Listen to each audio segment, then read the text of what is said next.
Olá, tudo bem com vocês? Hoje, dia 117 da nossa leitura da palavra, nós vamos ler os capítulos 17 ao 19 do segundo livro das Crônicas. Vamos à leitura? Capítulo 17. O reinado de Josafá de Judá. Em lugar de Asa, reinou seu filho Josafá, que se fortificou contra Israel. Ele pôs tropas em todas as cidades fortificadas de Judá e estabeleceu guarnições na terra de Judá e nas cidades de Efraim, que Asa, seu pai, havia conquistado.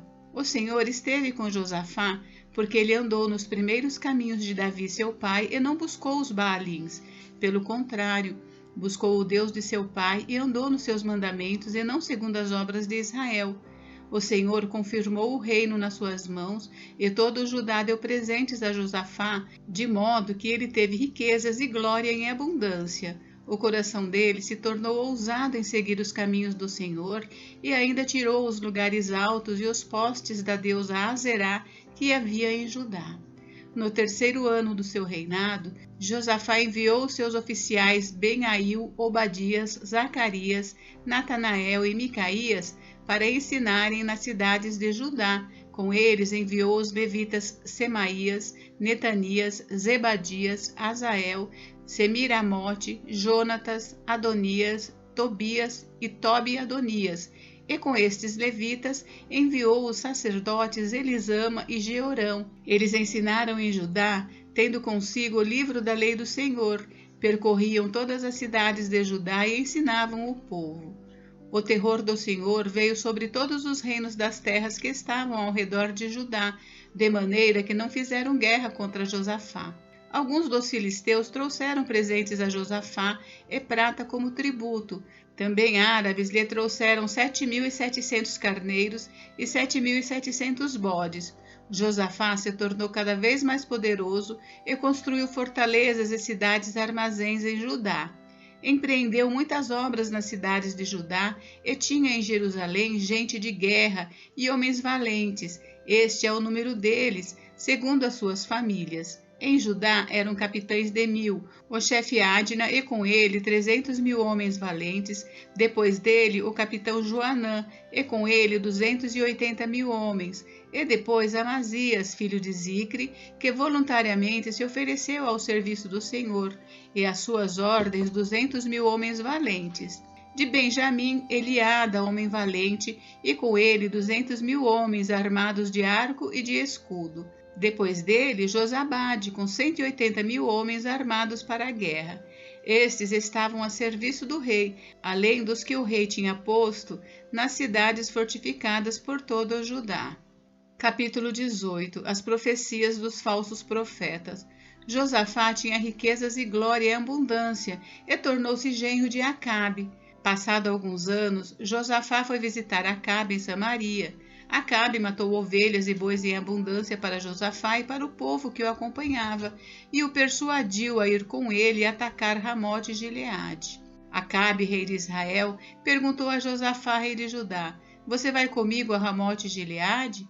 Josafá respondeu: "Sou como você é, e o meu povo é como seu povo. Iremos com você à guerra." Josafá disse mais ao rei de Israel: "Consulte primeiro a palavra do Senhor." Então o rei de Israel reuniu os profetas, 400 homens, e lhes perguntou: "Devemos ir e lutar contra Ramote de Gileade, ou devo me conter?" Eles responderam: "Vá, porque Deus a entregará nas mãos do rei." Mas Josafá perguntou: "Não há aqui ainda algum profeta do Senhor para o consultarmos?" O rei de Israel respondeu a Josafá: "Há um ainda, por meio de quem podemos consultar o Senhor, mas eu o odeio, porque nunca profetiza de mim o que é bom, mas somente o que é mau. O nome dele é Micaías, filho de Imlá." Josafá disse: "O rei não deveria falar assim." Então o rei de Israel chamou um oficial e disse: "Traga-me depressa Micaías, filho de Imlá." O rei de Israel e Josafá, rei de Judá, estavam assentados, cada um no seu trono, vestidos de trajes reais, numa eira à entrada do portão da cidade de Samaria, e todos os profetas profetizavam diante deles.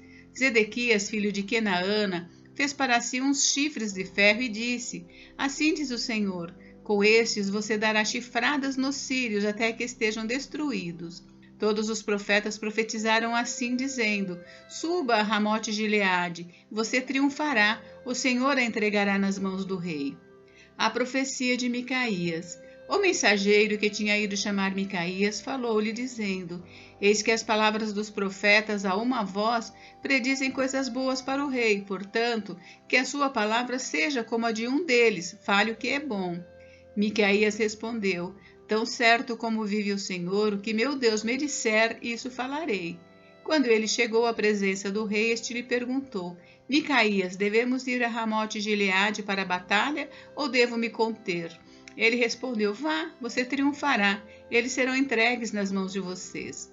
O rei lhe disse: Quantas vezes devo fazer você jurar que não me fale a não ser a verdade em nome do Senhor?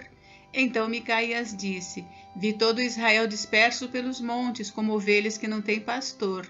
E o Senhor Deus disse: Estes não têm dono, cada um volte em paz para a sua casa. Então o rei de Israel disse a Josafá: Eu não disse a você que a meu respeito ele não profetiza o que é bom, mas somente o que é mau? Micaías prosseguiu: Portanto, ouçam a palavra do Senhor. Vi o Senhor assentado no seu trono, e todo o exército do céu estava à sua direita e à sua esquerda. Então o Senhor perguntou: Quem enganará Acabe, o rei de Israel, para que vá e seja morto em Ramote Gileade? E um dizia uma coisa e outro dizia outra coisa. Então o espírito saiu, se apresentou diante do Senhor e disse: Eu o enganarei. O Senhor perguntou: Como? Ele respondeu: Sairei e serei um espírito mentiroso na boca de todos os profetas do rei. Então o Senhor disse: Você conseguirá enganá-lo. Vá e faça assim. E agora, eis que o Senhor pôs esse espírito mentiroso na boca destes seus profetas, e o Senhor declarou que um mal vai lhe acontecer.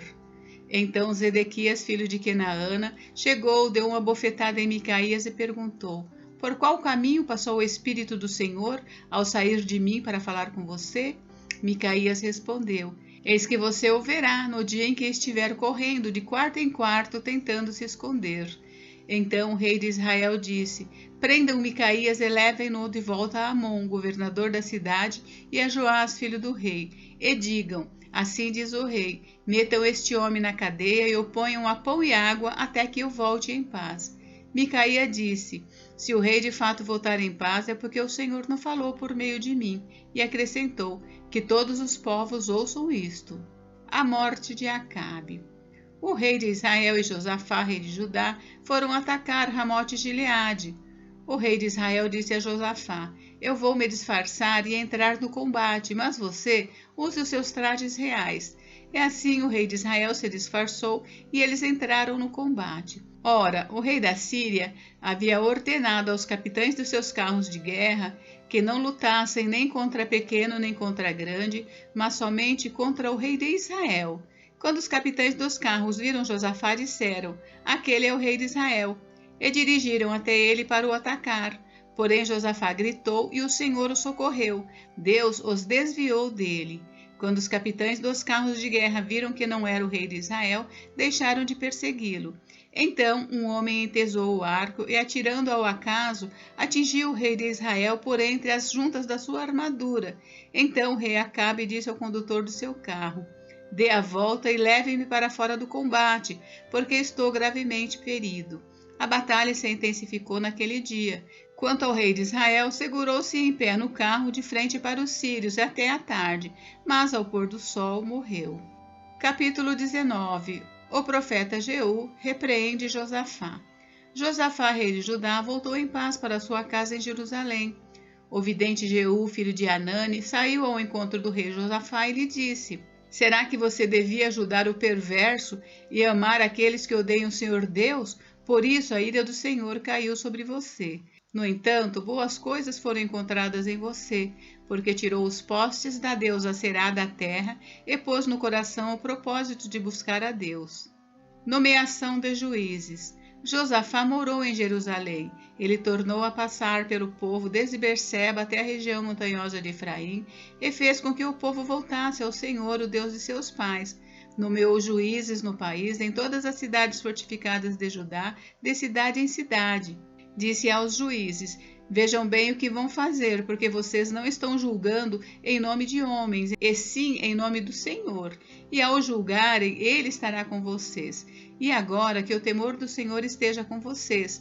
Tenham cuidado com o que vão fazer, porque o Senhor nosso Deus não admite injustiça nem parcialidade, e também não aceita suborno.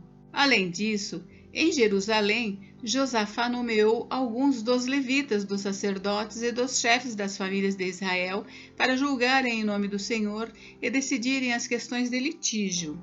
Por isso moravam em Jerusalém. Deu-lhes a seguinte ordem: façam tudo isto no temor do Senhor, com fidelidade e coração íntegro. Sempre que os seus irmãos que moram nas cidades trouxerem uma questão relacionada com homicídio, ou referente à lei e mandamento, estatutos e juízos, vocês devem admoestá-los para que não se façam culpados diante do Senhor e para que não venha grande ira sobre vocês e sobre os seus irmãos. Façam assim e vocês não serão culpados. Eis que Amarias, o sumo sacerdote, presidirá nas coisas que dizem respeito ao Senhor, e Zebadias, filho de Ismael, chefe da casa de Judá, nas que dizem respeito ao rei. Também os levitas serão oficiais à disposição de vocês. Sejam fortes no cumprimento disso e que o Senhor esteja com os bons. Gente, encerramos por hoje, mas amanhã tem mais. Fiquem com Deus. Deus abençoe vocês. Até amanhã.